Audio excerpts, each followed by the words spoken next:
Good evening. Thanks for joining us. Tonight, the snow that complicated the drive home could cause even more problems tomorrow morning. Snowblowers in Apple Valley are out in full force this evening. We found many people in the neighborhood plowing through the snow.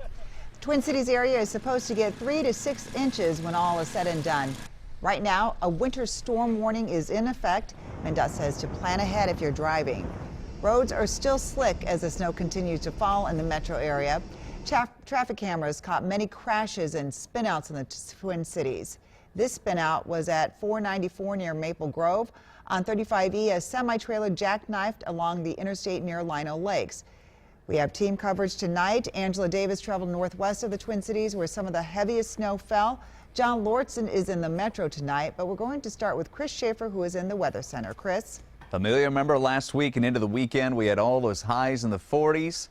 And now we've got this. Yes, another snowstorm. I'll tell you what, most of the highest totals so far have been coming up around the Wadena area with a handful of towns over a foot of snow. Some recent reports coming in from Tim and Lakeville at 5.5 inches, Redwood Falls 4 inches over in Eau Claire, Wisconsin, 3.2 inches, and we are still adding snow here in the Twin Cities. Now we are starting to see it thin a little bit as expected, and the snow that falls into the night tonight will be much lighter in intensity and the accumulations will be much smaller, but it will still continue to accumulate, and that wind is still very strong, making it near impossible to see in some areas. The winter storm warning will be in effect overnight tonight till about 6 o'clock tomorrow morning.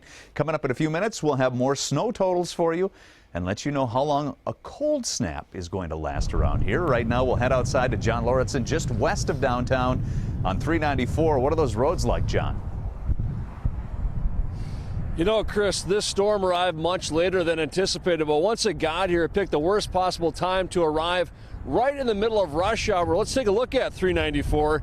It was pretty slow earlier this evening, but speeding up a little bit now, still kind of moving out there. The roads have actually iced up pretty good. The plows have been out, though, to help with that, but you can see people moving along pretty slowly here this evening as well. We were all across the Twin Cities this evening, from Minneapolis to St. Paul to Bloomington, Eden Prairie, Maple Grove, and it's essentially the same story. This started as freezing rain, then turned to snow. There have been 260 reported crashes and 434 spinouts across the state. Those numbers will be even higher by tomorrow morning. Even snowplow operators have found the March storm to be challenging. Hectic. It's a lot of snow, going to be a lot more. So just drive safe or stay home. It's brutal. I got 4-wheel drive, so I'm able to move around, but it's really, there's cars over there on the ditches and stuff, yeah.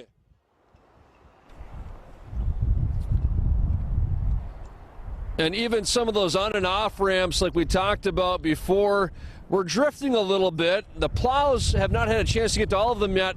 And really, we've seen wind gusts up to 30, 40 miles an hour.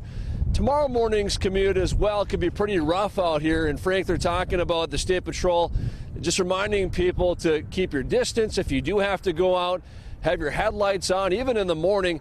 And really, if you don't have to drive, if it is that bad again tomorrow morning, just stay home if you can. Yeah, well, there's some school delays already, John, at the bottom of the screen, so not bad advice. Thank you. I'm not surprised. Yeah. Thanks, John.